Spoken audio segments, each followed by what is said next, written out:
This report used artificial intelligence, so it's invalid. That was the sentence that cracked the floor under me. No warning, no quiet conversation, no chance to defend myself, just those words. Sharp and final, landing in the middle of a room full of people who suddenly forgot how to breathe. My name is Hazel Mercer, project analyst for a mid-tier logistics tech firm in Portland, Oregon. At least, that was my job until the morning my manager decided to make an example out of me. Her name was Marla Keating, and she spoke each word like she wanted them to bruise. "Explain why you thought this was acceptable," she said, turning toward me as if she'd been waiting months for this scene. I heard myself answer. I used artificial intelligence to help with the forecasting model, but I verified every number manually. My voice sounded steadier than I felt. Marla let out a breathy laugh, the kind that pretends to be patient. "That is not what our new compliance guidelines say. You know that."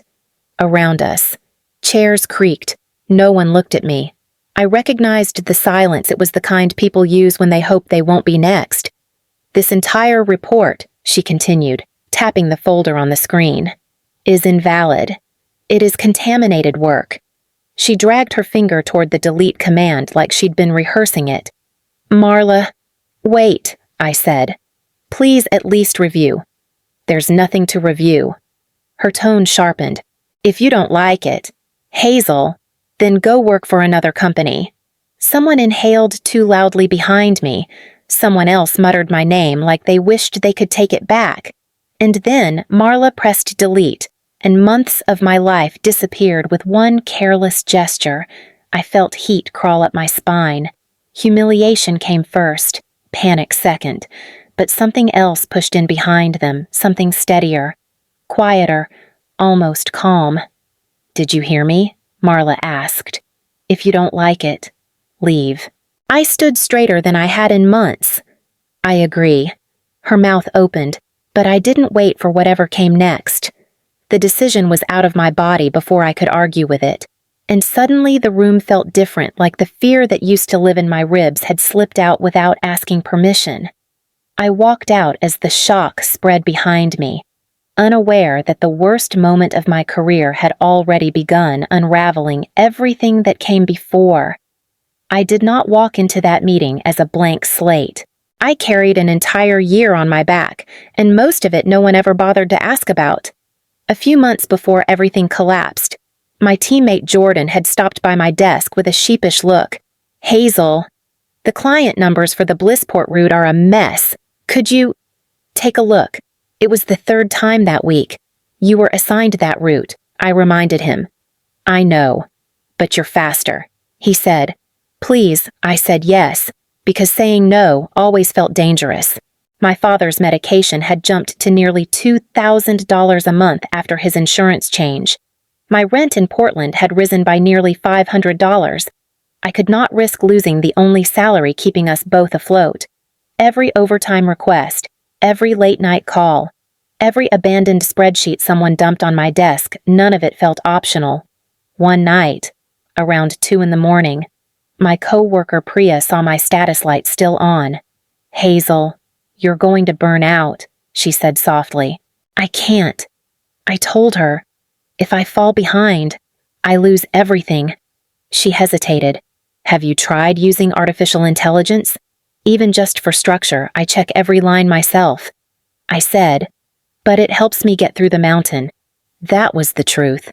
The tools never replaced my work. They only kept me breathing long enough to finish it. When Marla added a new forecasting project on top of 3 existing ones, she said, "You're the only one I trust with tight deadlines." I knew it was not trust. It was convenience. Still, I smiled and said, "I'll handle it." So, when I created that final report, months of data, long nights, careful verification, I let myself believe it might finally prove something, that I was more than the person people turned to only when they were drowning. I did not realize then that the same work keeping my life together could be twisted into the weapon that shattered it. The first time Marla mentioned the West Line distribution collapse, she said it casually, like it was a weather report. "If this program keeps bleeding money, we will be cutting jobs by spring." she told the team. No one met her eyes. Everyone understood what that meant. Later that afternoon, she pulled me aside. Hazel, I need you to take the lead on the analysis. You have a better grasp of the patterns than the others. I knew what she really meant. You work the longest hours and complain the least. Still, I nodded. I'll do it. By the end of the first week, the whispers had started. Jordan cornered me near the kitchenette. Are the numbers really that bad? They are worse, I said. He ran a hand through his hair. Do you think they will lay people off? I think they will if I do not get this right. I spent night after night hunched over shifting freight tables. At 2 a.m, Priya messaged me again. Hazel, you're online every night. I need to finish the variance model. Use the tool, just for structure. I will still check every line. I said, I know, she replied. That's why I worry. When the artificial intelligence program flagged a pattern in missed deliveries, I did not trust it. I recalculated manually, whispering the numbers out loud like they were a prayer. The losses were real, nearly $200,000 bleeding into the ground because no one had connected the data before. The next morning, I showed Marla a partial draft. She glanced at it for less than a second. Just finish the full report. You do not want to go over the findings. No, I want a polished document, not half-thought notes. I walked away, clutching the pages like they were a part of me. For the first time in months, I believed the final report might change something not just for the company, but for how she saw me. I started imagining the moment I would hand it in, hoping it would finally prove my worth. Marla's email said the meeting was a routine data review. I believed her. I should have known better. When I stepped into the conference room, she was already sitting at the head of the table. Jordan and 2 other analysts were there too, eyes lowered as if they had been warned not to look up. Hazel, Marla began, we need to discuss concerns about the integrity of your West Line report. Concerns I asked. You have not even reviewed the full analysis. She smiled in a way that made my stomach tighten. Compliance updated the artificial intelligence policy last week. You were notified. I read it. I said, the report uses artificial intelligence for structuring the model, but every figure is manually confirmed. You can check my drafts. That is not what this says. She tapped the screen where one flagged line blinked. You admitted to using artificial intelligence, which violates the new guidelines. That means your numbers cannot be trusted. I felt heat rise in my face. The guidelines prohibit unverified output. I verified everything. That is your interpretation. She replied, not mine. Jordan finally whispered, Marla. Hazel checks everything. You know she does. She turned sharply toward him. Are you suggesting my judgment is flawed? He swallowed hard. No. Then stay quiet, she snapped. The room fell back into that dangerous silence. I looked at him, hoping he would hold his ground. He dropped his gaze instead, shoulders curling in. So, Marla continued, we have a report compromised by prohibited tools. That looks intentional. Intentional, I repeated. I used the same workflow I have used on every project this year, which may explain our ongoing issues, she said, her voice smooth and cutting. Someone must be held responsible. Responsible? The word struck harder than the accusation itself. She was not looking for truth. She was looking for a scapegoat, and she had already decided it would be me. I did not falsify anything, I said quietly. Marla folded her hands. Then you should have nothing to worry about. But I did. Everyone did. And no one would say a word. The room was still buzzing from the accusation when Marla decided she had not humiliated me enough. She leaned back in her chair. Hazel, if you insist on defending invalid work, maybe this is not the place for you. I stared at her. Invalid, I verified every number. Using artificial intelligence, she reminded me, which makes your report unusable. If you do not like our standards, Hazel, then go work for another company. Her tone made it clear she did not expect me to answer. She wanted me to shrink, apologize, take the blame, but something inside me hardened. I agree, I said. Marla blinked. Excuse me. I agree that this is not the place for me. A loud breath escaped someone across the table. Another person muttered my name under their breath. No one moved. Marla tried to recover her footing. Hazel, you are being emotional. Sit down and we can discuss. I am done discussing. My hands were steady even though my chest felt like it was cracking open. I will send my resignation today. You are making a mistake, she snapped. You have no idea what the job market looks like. I do, I said. I have been living in fear of it for an entire year. Jordan stood halfway, as if he might say something, but when Marla turned toward him, he sat back down. Hazel, just think it over, he whispered. I already have, I said, gathering my notes. I walked out before Marla could regain control of the room.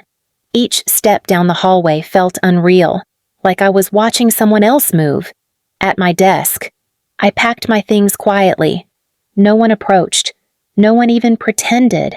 Outside, the Portland air was cold enough to sting my skin. My fear followed me, my father's medical bills, my rent, the uncertainty of tomorrow, but something else walked with me too, something unfamiliar and steady. Relief. I told myself that leaving would make things better, that once I walked out of Marla's shadow, the world would open and I would finally breathe. But the world did not open. It slammed doors. The first recruiter from a firm in Seattle barely said hello before cutting me off. Your resume mentions artificial intelligence optimization. We do not hire candidates who rely on that. I do not rely on it. I said, I verify every thank you for your time. He interrupted, and the call ended. A week later, during an interview with a company in Austin, the manager asked, Why did you leave your previous role? My throat tightened. There was a disagreement about workflow. What kind of disagreement? I used a tool they disapproved of. He frowned. So you broke policy. I did not break anything. That is not the impression I am getting. The interview ended with a polite smile that was not polite at all. By the end of the month, my savings had fallen to barely enough to cover one more round of rent and my father's next prescription. When I told him, he tried to reassure me. Hazel, you will find something. You always do. I am trying. I whispered. I really am.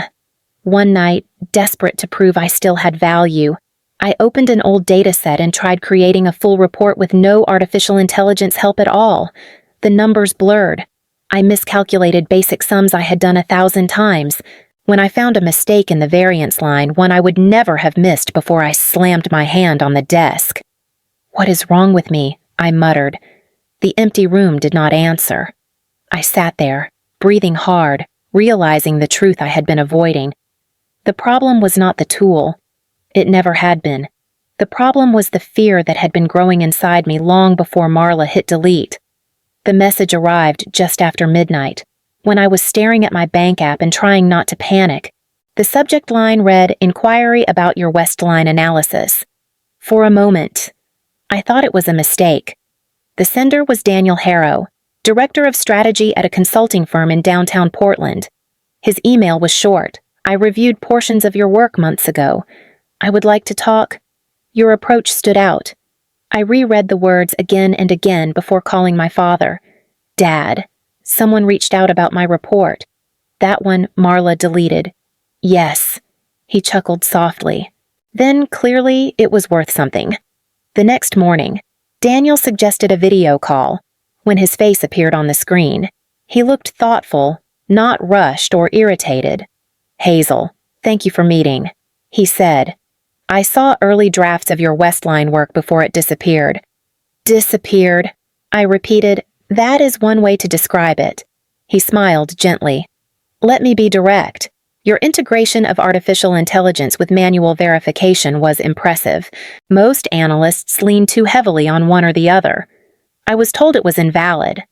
I said, that using artificial intelligence made it untrustworthy by someone who did not understand either tool or process. The breath caught in my throat. You are not concerned about the policy issues. No, he said. I am concerned about whether you are being honest. What happened at your last job? I told him everything. Marla's accusation, the ambush meeting, the deletion, the silence in the room. I expected him to shut down like the others. Instead, Daniel leaned closer. Hazel, what you described is not a policy problem. It is leadership failure. Your workflow is the future. That is why I reached out. I blinked, unsure he meant it. We have a project starting soon. He continued, short-term at first. If it goes well, we will discuss something permanent. For the first time in weeks, the tightness in my chest loosened. Someone had not only seen my work, they valued it. Daniel gave me my first project the same week I signed the contract. We want your style, he said, not the version you were forced into. I poured myself into the analysis, sending him updates every few days. He responded with encouragement instead of criticism. This is sharp, he'd say. Keep going. Your balance of artificial intelligence and manual logic is exactly why I hired you. For the first time in months, my work felt like mine. 2 weeks later, Daniel walked into my workspace holding his phone. Hazel, did you know your name is being passed around the logistics circuit? I frowned. Passed around how people are asking who did the new variance model. It is getting attention. I had not contacted anyone. I barely told anyone I had a new job, but word moved through networks faster than I ever could. That same afternoon, I received a call from a number I recognized the internal audit firm my old company used. A man introduced himself, Ms. Mercer. We are reviewing several reports from your former department. We have a few questions. My pulse kicked, but his tone was calm. Did you verify the Westline figures manually? Yes. Were any of your signatures altered? Yes. The version shown to me in the meeting was not the draft I submitted. There was a pause, followed by a quiet, thank you. That aligns with other findings. He hung up without asking anything else. Later, Daniel asked if I was all right. They called about my old report. I said, and I told them the truth. I did not push for punishment. I did not ask what they would do. I just let the facts exist. And somehow, that was enough to make them move. The call came while I was reviewing a set of delivery time projections for Daniel's new client. The number on my screen made my stomach clench. It was the main office line from my old company. A man cleared his throat when I answered. Ms. Mercer, this is Leonard Shaw, Interim Operations Lead. I hope you're well. We need your assistance. My assistance, I repeated. There have been several compliance breaches, he said. Our clients are questioning the integrity of multiple reports. We understand you led the original Westline analysis. I did, I said. We would like you to consider returning in a consulting capacity. Short term, strictly internal. Your insight could help stabilize the situation. His tone hovered between desperation and formality. I could hear people murmuring behind him, panic barely contained. I paused. Is Marla involved in this request? Another throat clear. Ms. Keating is no longer overseeing any data reviews. That told me everything. I agreed to meet, not because I wanted to help them, but because I needed the moment to be real.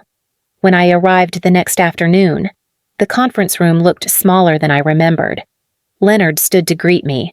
2 compliance officers sat at the far end of the table. And then I saw her. Marla sat in the corner seat, shoulders drawn inward, hands locked together. She did not speak. She did not direct anything. She simply stared at the table as if the wood grain might swallow her. Leonard gestured to a chair. Hazel, thank you for coming. We would appreciate your guidance on the Westline reconstruction. I sat down slowly. You need help rebuilding what you deleted. Marla flinched, but she still did not speak.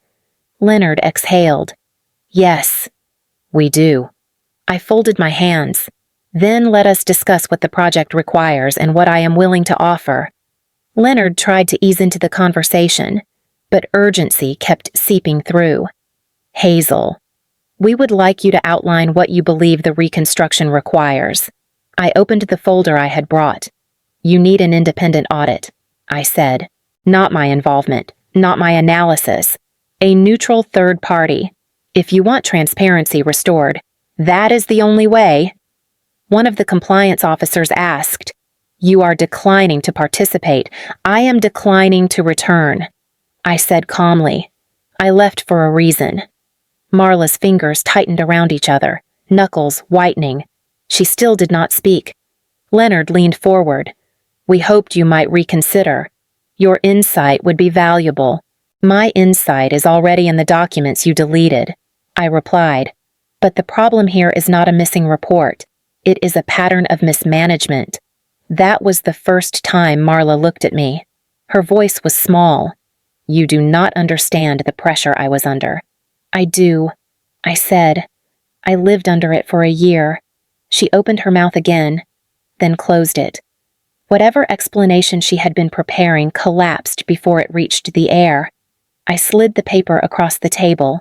This is the contact information for a firm I trust. They will be fair. They will be thorough. That is what you need now. Leonard accepted the sheet with both hands. Thank you. Hazel. I stood. I wish you well. All of you. No one stopped me as I walked out. No one asked for more. The silence felt different this time, not avoidance, but recognition. A week later, Daniel told me the board had removed Marla from all strategic roles. Their decision, not mine, he said. The audit findings were clear. I nodded and signed the long-term contract he offered ethical artificial intelligence consultant, responsible for shaping how companies use the tools that had once been used against me. Walking home through downtown Portland that evening, I felt lighter than I ever had. She erased my report to keep control. Life erased her excuses to prove she never had it, and I kept moving forward, finally free to begin again.